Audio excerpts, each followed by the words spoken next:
সেই জায়গাটা থেকে মাননীয় প্রধানমন্ত্রীকে আমি বলবো, অনুরোধ করব, আমার কণ্ঠ চেপে ধরা হলেও আমি আমার হৃদয়ের স্পন্দন থাকা পর্যন্ত এ কথা আমি তাদেরকে বলবো, অনুরোধ করব যে এই বিপজ্জনক, বিশেষ করে মানুষ মরণশীল, আপনাকেও আজ না হোক কাল মরতে হবে।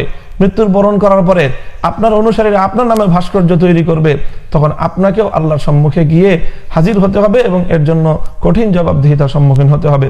আজকে আমাদের এই কথাগুলো আপনাদের কাছে খারাপ লাগতে পারে, তিক্ত লাগতে পারে, কিন্তু সেই দিন ইনশাআল্লাহ আমাদের এই কথাগুলোর যৌক্তিকতা বুঝে আসবে যেদিন আপনি আল্লাহর সম্মুখীন হবেন এবং মুখোমুখি দাঁড়িয়ে আপনাদের এই সকল কর্মকাণ্ডগুলোর জবাব আপনারা দিবেন। এবং আমি আশা করি আমাদের স্পষ্ট বক্তব্যের কারণে আল্লাহ এবং তার রসুলের পক্ষ থেকে প্রদত্ত আমানতের ভিত্তিতে আমরা যে নসিহার দায়িত্ব পালন করছি, এটি আমার নাজাতের জরিয়া হবে। এবং এটির কারণে দুনিয়াতে আমার যতই বিপদ আপদ আসুক না কেন, আমার উপর যতই হুমকি ধুমকি আসুক না কেন, আমার যতই প্রতিকূলতা আমার সম্মুখে আসুক না কেন, ইনশাআল্লাহ ইমানের এই আহ্বান থেকে একচুল পরিমাণ বিচ্যুত হওয়ার কোনো সুযোগ এবং কোনো অবকাশ আমার নেই। এবং সর্বশেষ যে ইস্যু, এই যে ভাস্কর্য ইস্যুতে আমাদের বক্তব্য পরিষ্কার। ভাস্কর্য ইস্যুতে আজকে নতুন কথা বলছি না আমি মামুনুল হক, বরং ভাস্কর্য ইস্যুতে আমাদের সকল বর্তমান এবং আমাদের পূর্বসূরি আলেমগণ অত্যন্ত দ্ব্যর্থহীন এবং কঠোর বক্তব্য তারা রেখেছেন। সুপ্রিম কোর্টের প্রাঙ্গণে যখন থেমিস দেবীর ভাস্কর্য স্থাপন করা হলো, সেটা নিয়ে কি আন্দোলন হয়েছে।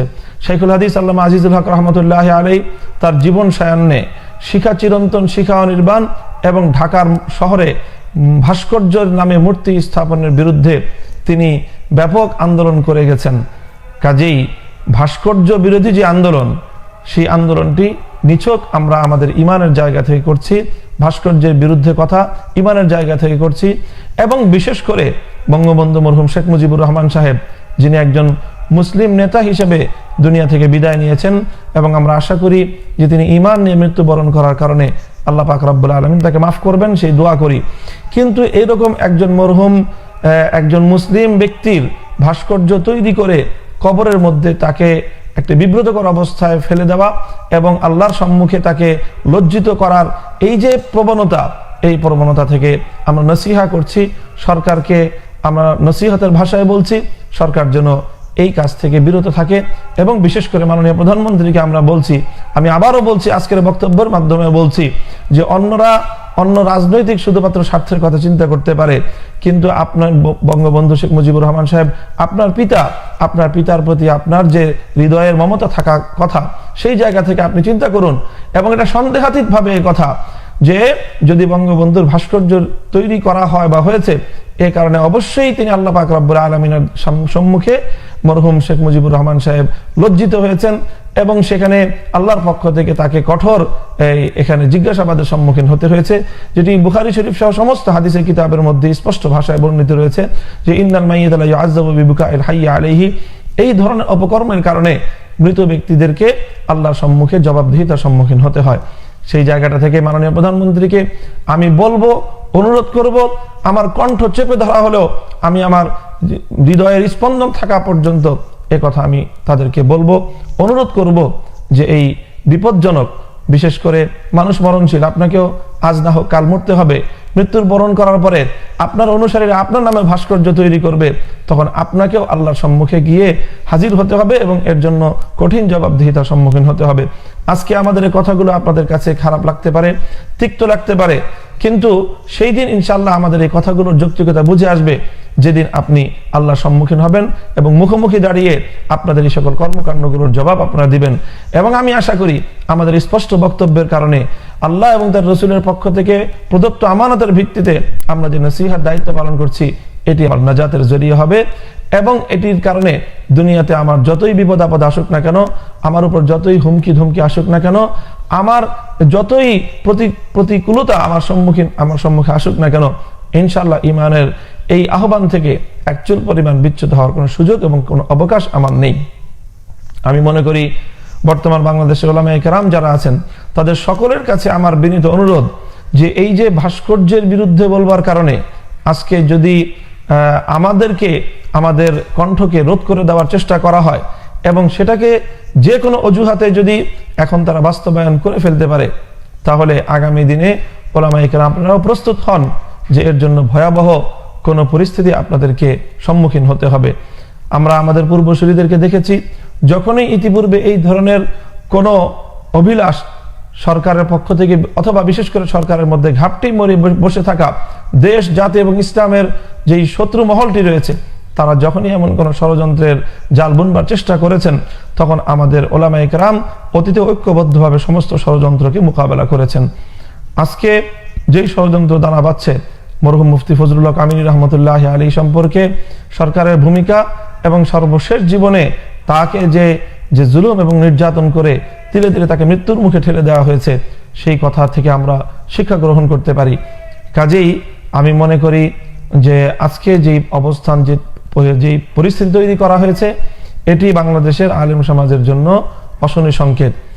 যারা এই ষড়যন্ত্রের সাথে আমাদের মহল থেকে জড়িত আছেন, তাদেরকে ওলামায়ে কেরাম জিজ্ঞাসাবাদ করুন, তাদের কাছ থেকে এই বিষয়ে তথ্য আপনারা সংগ্রহ করুন যে কেন এই ষড়যন্ত্র, কেন তারা এই চক্রান্ত করছে। সত্যকে সত্য বলুক, মিথ্যাকে মিথ্যা বলতে হবে, সাদাকে যেমন সাদা বলতে হবে, কালোকে শুধু কালোকেই শুধু কালো বলতে হবে।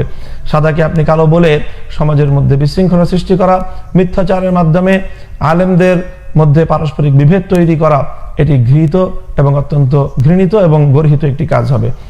প্রিয় দর্শক, এই জায়গা থেকে আমি আমার বক্তব্য দীর্ঘায়িত করব না।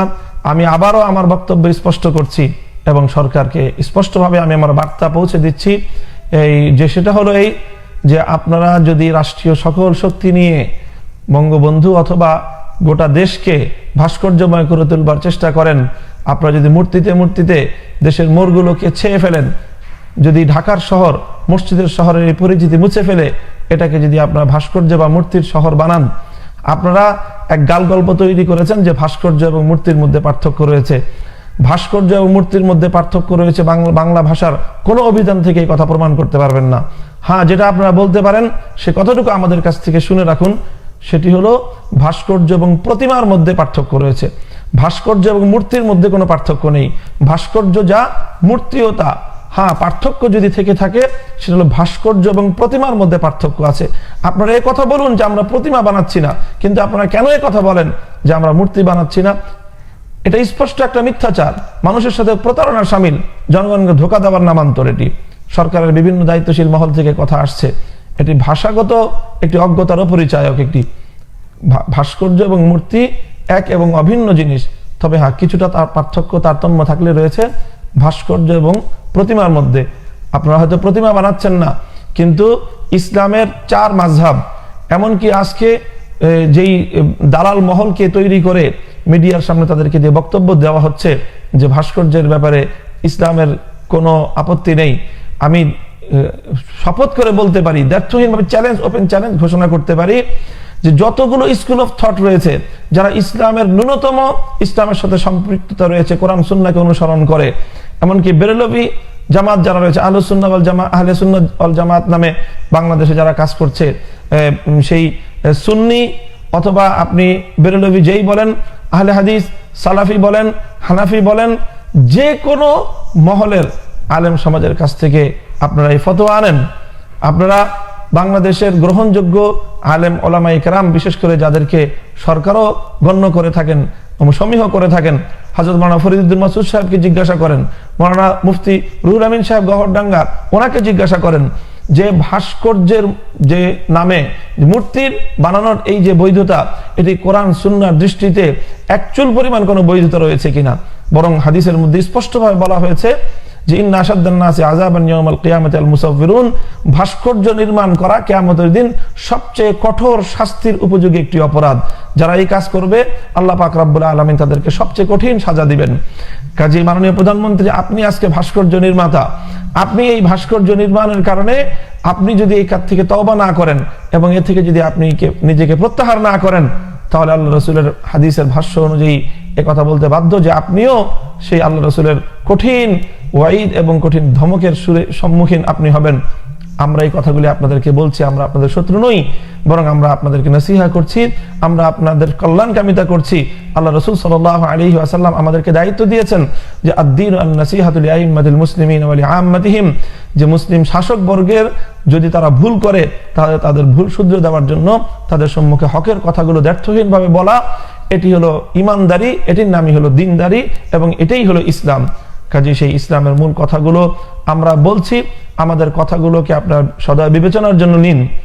এরপরে যদি আপনারা আমাদের কথা না রাখেন, বরং আপনারা যদি প্রশাসনিক ক্ষমতার বলে, রাষ্ট্রীয় ক্ষমতার বলে, বন্দুকের নলের জোরে, অথবা আপনাদের ওই বামপন্থী রামপন্থী মিত্রদের এই সকল লোকদের তাদের উৎসাহিত করার জন্য ভাস্কর্য যদি এভাবে নির্মিত করেনি, আমরা আপনাদের সঙ্গে যুদ্ধে জড়াবো না, আমরা আইন শৃঙ্খলা পরিস্থিতির বিঘ্ন ঘটাবো না, আমরা রাষ্ট্রের বিরুদ্ধে হয়তো বিদ্রোহ করব না, কিন্তু এটা মনে রাখবেন যে এর কারণে এদেশের আলেম সমাজের কাছ থেকে আপনারা যোজন যোজন দূরে চলে যাবেন।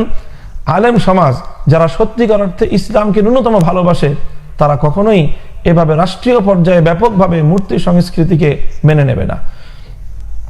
কাজেই আমি আবারও বলবো, যদি এদেশের ইসলামপন্থীদের তাদের আপনাদের ম্যান্ডেটের প্রয়োজন হয়, এদেশের ইসলামপন্থীদের ভালোবাসা যদি আপনাদের প্রয়োজন হয়, আর ব্যক্তিগত জীবনে আপনারা যদি পরকালে আল্লাহ পাক রব্বুল আলামিনের কাছ থেকে দায় মুক্তি চান, তাহলে অবশ্যই আপনাকে ভাস্কর্য বিরোধী অবস্থানে যেতে হবে।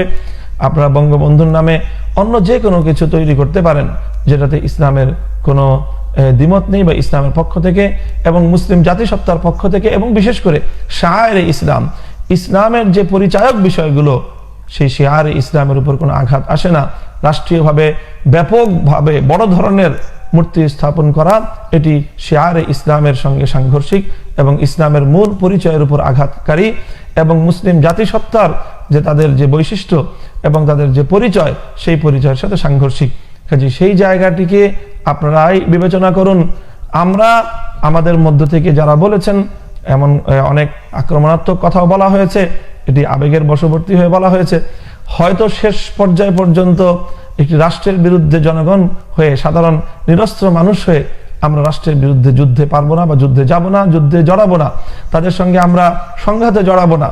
কিন্তু আমরা আমাদের যে হৃদয়ের যে ব্যথা, আমাদের হৃদয়ের যে আকুতি, আমাদের যে মর্মবেদনার কথা, আমাদের যে কান্নার কথা, আমাদের যে অশ্রু ঝরানো যে আবেগ মাখা আমাদের যে আহ্বান, সেটা তো আমরা জাতির কাছে বলেই যাব এবং বলতেই থাকবো, যতদিনে দেহে প্রাণ আছে, যতদিনে ধমনীত রক্ত আছে, এবং যতদিন এর হৃদয়ে স্পন্দন অবশিষ্ট থাকবে ইনশাআল্লাহুল আজিজ। কাজে আজকে